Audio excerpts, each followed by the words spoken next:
How a poor Japanese girl married the president, but her life turned into a nightmare. An ordinary Japanese girl became the third wife of the President of Indonesia.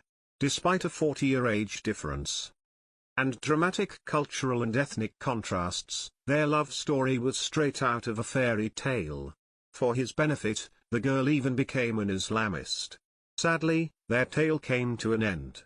What is the current location of Dewi Sukarno, and how has her daughter changed over the course of 57 years?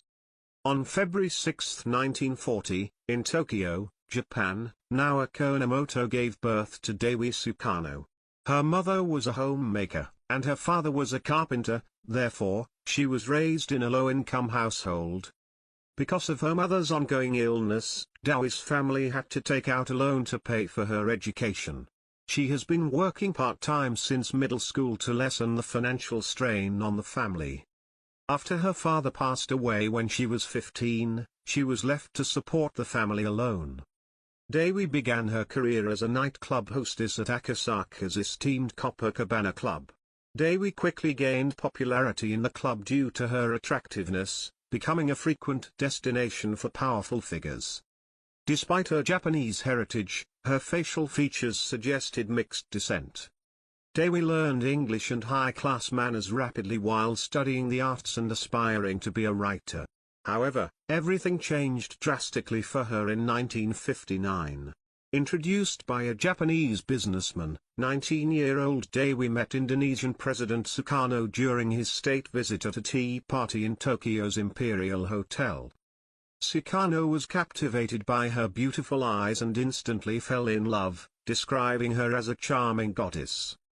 They bonded over shared interests during a brief conversation, leading Sukarno to confess that it was not just her beauty but also her love for art that enchanted him. Upon returning to Indonesia, Sukarno invited Dewi to visit him, and she accepted. Witnessing his interactions with the local people deepened her admiration for him, and their relationship flourished. Eventually, Sukarno proposed, asking Dewi to be his inspiration and joy. Reflecting on the moment, she thought, even if I live for 100 years, I'll never hear such a poetic proposal again. Dewi married Sukarno officially in 1962 and converted to Islam. He was almost 60, and she was 22. Sukarno deeply loved Dewi, his third wife, despite having had two others before her. Dewi accompanied him everywhere, attending diplomatic events and international conferences, almost like Indonesia's First Lady.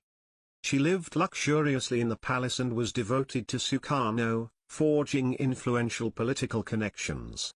In 2008, Japan declassified documents revealing Dewi's covert role as an envoy in the 1960s, mediating disputes between Sukarno and Japanese Prime Minister Shinzo Abe.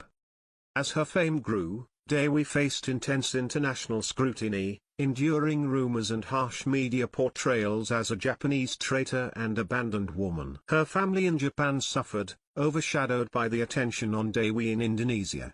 Amidst media pressure, tragedy struck when Dewi's mother passed away, followed by her younger brother's death from gas poisoning days later. Sukarno remained by her side, offering unwavering support during these difficult times. In 1967, amidst political turmoil, a coup in Indonesia led by military leader Suharto saw Sukarno placed under house arrest after losing power. To avoid capture by the new administration, Dewi's family fled into exile. Pregnant at the time, Dewi sought asylum at the Japanese embassy in Indonesia to return home, but Japan rejected her, fearing diplomatic issues. Eventually finding refuge in France, known for its acceptance of political refugees, she gave birth to her daughter Kartika that same year. Dewi had previously transferred assets to a Swiss bank before her departure, enabling her to live luxuriously in France.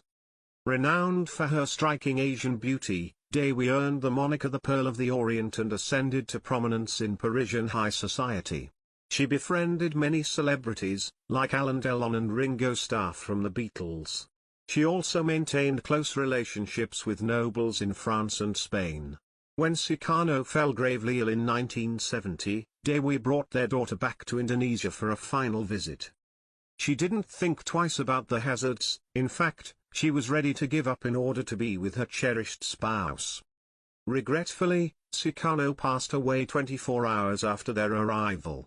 Dewi reared their daughter alone after that.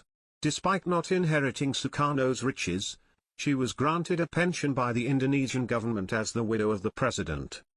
For around 10 years, Dewi and her daughter resided in France before relocating to New York for her daughter's academic pursuits.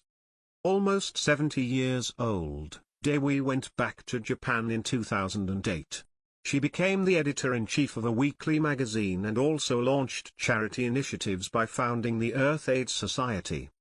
Today, Dewi is 84 years old, yet she maintains her stunning beauty. Dewi is a prominent figure in business and philanthropy, running her own jewelry and cosmetics companies while actively fundraising for charities. She also judges beauty pageants and appears on Japanese TV shows, including the 2005 Miss International competition in Tokyo. To engage younger audiences, she maintains a YouTube channel.